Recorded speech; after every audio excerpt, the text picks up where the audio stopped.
Most sales managers think that their number one priority on a team is to track numbers, and that is wrong. Okay? The best sales managers know how to build killers. And here are the 7 traits that all the best sales managers I know all follow. And spoiler alert, the 5th one is my personal favorite, and honestly the reason why I'm able to so successfully scale teams almost overnight, almost effortlessly. So we'll get into that. Number 5 is my personal favorite. Okay, so the first trait that we're going to cover is that you want to coach, not just report. Okay, so we kind of talked about this in the headline, but you want to make sure that you're using reporting for intentional coaching. Okay, and then you're giving the coaching based off of discrepancies in numbers, meaning what are the outliers in the numbers? So maybe that's no-show percentage, referrals collected, cash at the point of sale, not enough follow-up closes versus first call closes, not enough first call closes versus second call closes, et cetera, et cetera. If you are not tracking all that data, then yeah, that is a problem.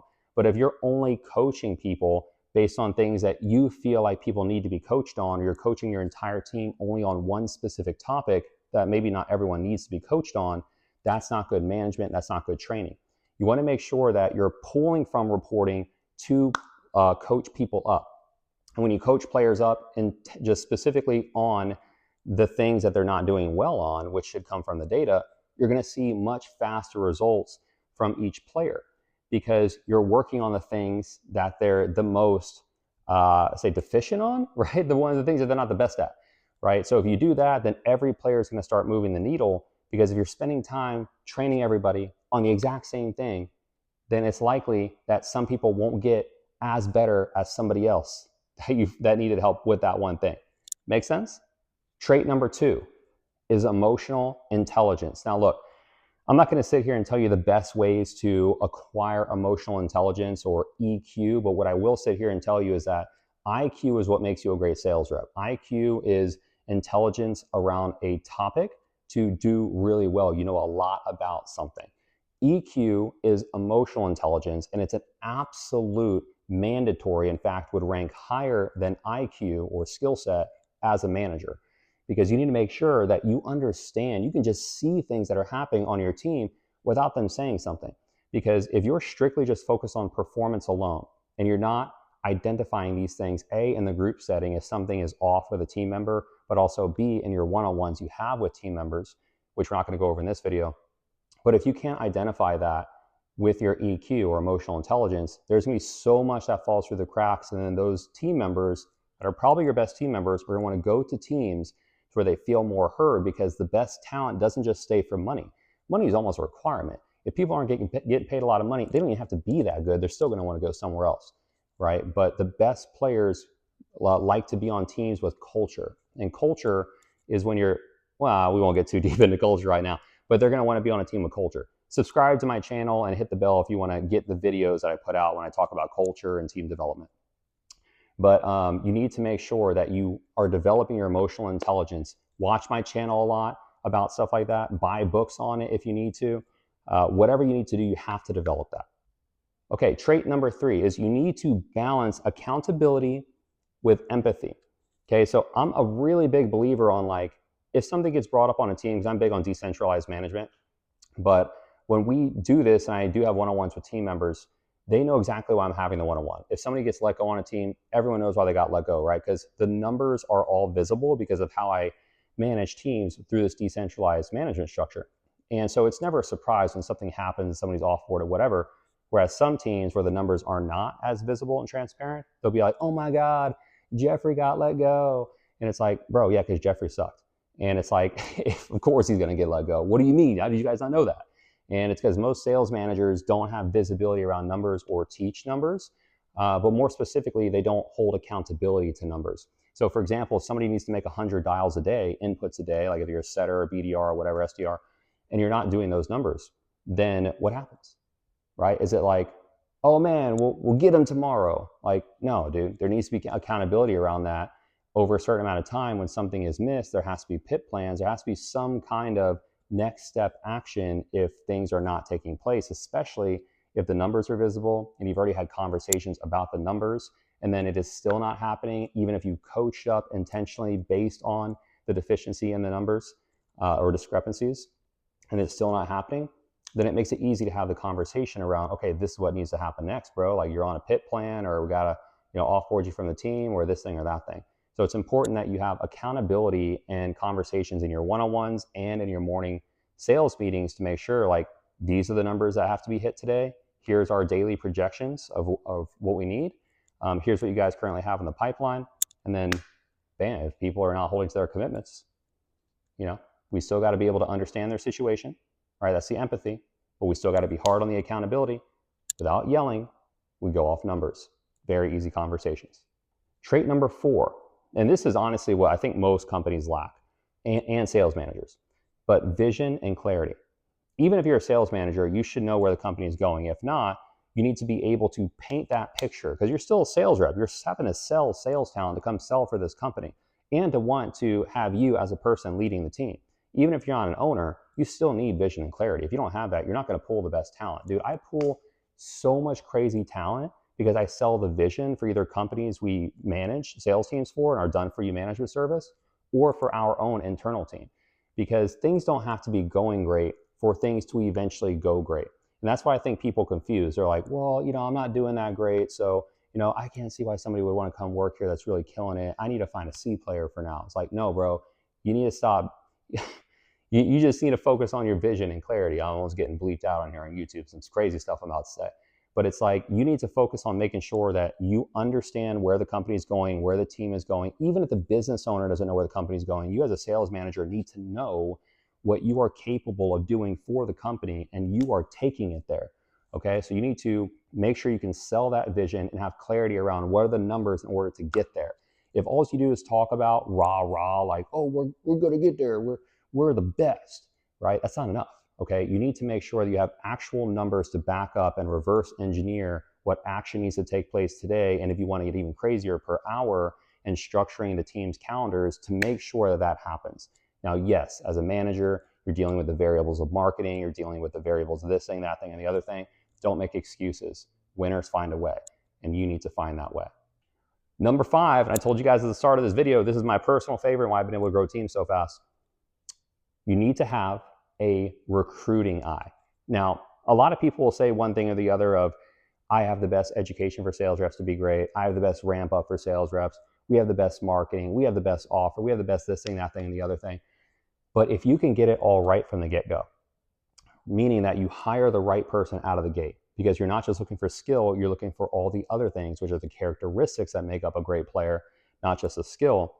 Skill's the easiest thing to teach. I'll always hire somebody that has more character than skill if it means that I had to pick them over just a skilled person that has no character, because I can teach skill because I'm actually good at what I do, right? The only time that a sales manager picks skill over character is because they don't know what the heck they're doing, right? They can't teach sales, right? I don't even know why they'd be in that position in the first place. So you have to make sure as a sales manager that you are focusing on your recruiting eye, conditioning that recruiting eye. And obviously that's why we have Rep Match. If you go down into the comments, you can hire sales reps and actually track all the data around who you hire, who was successful, and our AI will find you other reps that look like those reps that you had success with. So it just makes your job a lot easier as a recruiter, a sales manager, business owner. And so if you're going to have success in building teams, you've got to have a strong recruiting eye to know who can move that team forward with the least amount of liability and risk. Number 6, this character trait is very important, and usually this is where corners are cut. Process discipline. A lot of time when teams get comfortable, what they end up doing is just letting shit coast. And if you do that, what ends up happening is the I's stop getting dotted and the T's stop getting crossed. So you're going to find yourself in a situation where this is all starts to compound, and out of nowhere, shit hits the fan, right? And you're like, oh, this should be an easy fix. But no, so much of this got overlooked, it compounded to where now it's a big problem. But if you are constantly looking at the systems every day, and as a manager, you should, that should be the last thing you look at the end of the day, first thing you look at the start of the day, is are all the I's dotted and the T's crossed. We actually have a software down below that can help you with that if you're looking for the team management side of things, to make sure like all those I's are dotted, T's are crossed, and everything that has to get done gets done, so you can catch those like processes that got overlooked before they compound into a shitstorm. So you can go down below in the description. I got that for you guys if you're managing teams. But you got to make sure that you hold to your process. It's very important. It's there for a reason. And if you're going to be promoting people like team leads, assistant managers, maybe VPs or whatever down the road, you cannot duplicate dysfunction. And this is the biggest thing for me and why I'm not okay with cutting corners or anyone associated with me to cut corners, because that is who you are, not what you did, right? You do an action because of something you think about, and you think about that thing because of something you believe, okay? I go over this in another video about poor mindset, but if you believe something, it's the core of who you are. Your thoughts come from your beliefs. Your actions come from your thoughts. And if your action is to cut corners, that's because that's how you think that you get ahead, because you believe it'll work. And it's absolutely the wrong way to approach things. So you got to hold to your process. Last but not least, character trait number 7.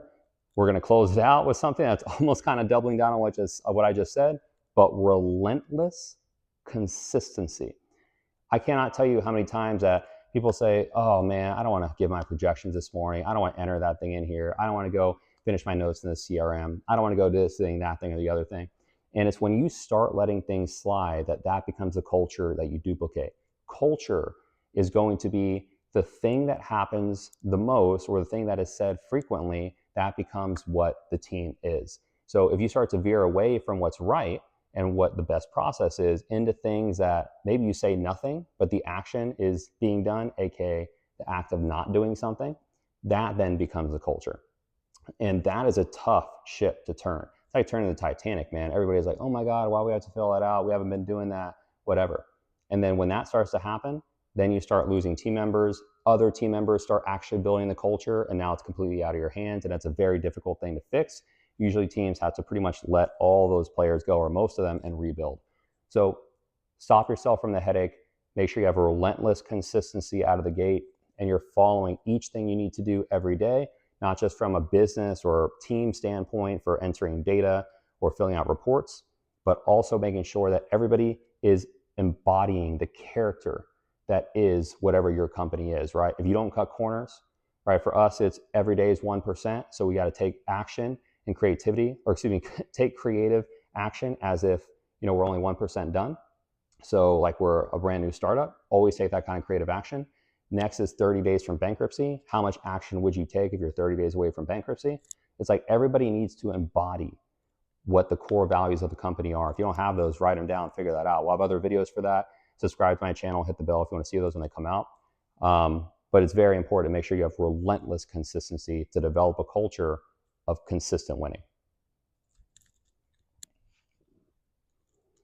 All right, guys, that's all I got for you. That was the 7 traits of a very successful sales manager, the most successful managers I know, including myself. And so again, down below, leave a comment. Let me know what your biggest takeaway was from this video. And if you want to see other videos, just let me know in the comments. I check those out myself. And as always in the description, man, if you're a sales rep looking for new opportunities, if you're a business owner looking for sales reps, you can do that completely for free. I own a company called Rep Match. I've got nothing to sell you at that company. You can just go down below, start a new account, and be able to start looking for different opportunities. And of course, where we do make our money, we manage sales teams. So if you're a business owner looking to have your team managed, we got a link for that down below too. And of course, other software to help your guys' teams out with like better management and culture structures, which of course you can access that for free as well. But anyway, that's all I got for you guys here. Until the next video, happy selling.